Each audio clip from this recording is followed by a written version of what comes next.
Pour répondre à l'une des problématiques clés de la gestion des élections et de la transparence dans les décisions exprimées par le peuple, le projet de nouvelle constitution, dans ses articles 174 à 175, propose la création d'un organe technique indépendant de gestion des élections. Cet organe aura pour mission principale d'assurer la préparation, l'organisation et la supervision des élections. Cette institution viendra jouer le rôle anciennement dévolu à la Commission nationale électorale indépendante, CENI. Cette nouvelle constitution parle carrément d'un organe électoral indépendant. Donc, une autre forme d'organe d'élection sera créée indépendamment des MATD. Mais pour cette phase, il est normal que MATD qui a une expérience avérée dans la matière puisse organiser le référendum et les différentes élections. Et une fois que l'adoption de la Constitution est arrivée, c'est terminé.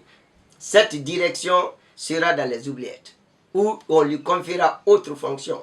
Donc c'est une direction qui aura une vie de rose. En outre, en ce qui concerne les institutions médiatiques, les articles 176 à 177 prévoient la création d'une commission de régulation de la communication et de l'audiovisuel. Cette commission sera chargée de veiller notamment au respect de la liberté d'expression et de la presse. Elle remplacera la haute autorité de la communication, HAC. S'il vous plaît, il faudrait qu'on ait à l'esprit que c'est la radio 1000 collines qui a créé toute la tragédie au Rwanda. Donc la presse ne doit pas être géré sans un cadre légal et que ce cadre légal soit respecté. Parce que ça peut jouer sur la stabilité d'une nation.